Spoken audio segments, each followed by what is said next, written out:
first scrimmage? Watching it, it was the best way to describe it was not clean. Where in the spring we probably didn't know what to do. Now we know what to do, but we could not take our technique from Green Tree practice field to a different setting out there and operate. For the most, when I talk about, it's hard to make general assumptions of every player, but most players just saw a sharp decline in their attention to detail, technique, just things like that just happen when you're on a field all by yourself, when you've got that game day accountability of a, mistake either side of the ball, gives up a first down or gives up a negative play, whatever. So sometimes that's to be expected in first scrimmages, and, when our battle is sort of the difference between being good and great, we're better, but we're a long, long way from where we need to be.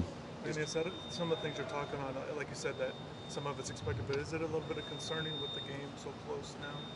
No, because that's why you have to scrimmage, right? Because it's just different in the game, right? It's like learning to play music in your bedroom and then like going on stage, right? It's just different, out there, and that's why you have to put them in that environment.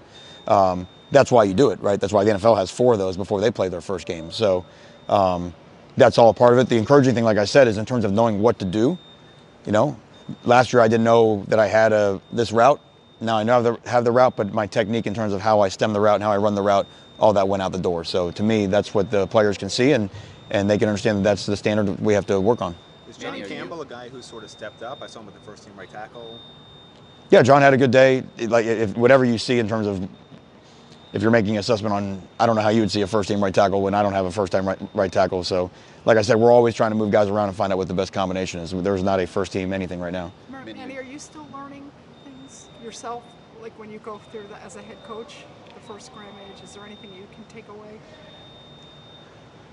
Yeah, I suppose. To me, what I'm trying to learn is just trying to learn the team. I'm trying to learn what we do well and where we're at and where our mentality is at, and the coaching staff imparting our will to the players and seeing at what point do the players start to live up to the standard. To me, that's the most important thing. I don't sit around and think about my role in all this other than just, it's about the guys in the locker room. Are you and Dan seeing any separation at all with the quarterbacks? I think we're seeing, maybe the better word is elevation from the quarterbacks.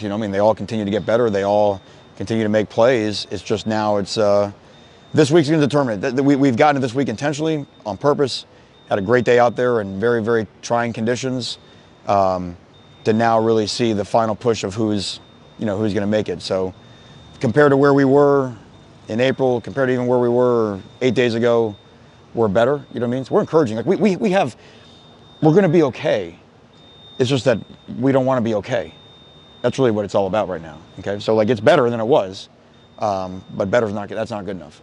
Do you anticipate publicly naming a starting quarterback early next week, or keep it amongst yourselves? That depends. Yeah, that depends. That was something that we'll have to talk about inside, and whether we choose to announce that or not. Is there any chance you play 2 of them in the open? Well, you can't. You can't say there's not a possibility that 2 guys could play, right? Because you can't predict what would happen on game day. But we're certainly looking for a guy to be our guy. Anything else, guys? I want to ask you, the quarterbacks hit 71%. Was that just a function of the offense being that good, or were there just, like you mentioned, bust on the defense, just mental errors, or what sort of do you attribute that high completion percentage to? No, because there's completions in this offense. There's places, I've said it multiple times, there's places for the quarterback to go with the ball. Now, the defense, to use that example, the offense, I think, had 22 yards after the catch. So when they're completing passes, they weren't going anywhere afterwards, is that good execution in terms of guys, the quarterback finding the open guy and the defense getting the guy on the ground, without any damage after that? We didn't have, as many explosive plays as we like on offense. Is that because of guys not being able to, break tackles, or because of guys doing a good job of tackling? That's always a hard part, right? You're not sure which side you're really rooting for. But I do think the quarterbacks are coming to the understanding that there's going to be somebody available for them to go to in this offense. And when we talk about decision making and accuracy, to get the ball to our playmakers and let them go. Now the onus is on our playmakers that when they have the ball, they got to make some things happen afterwards. Right. Okay, thank you all.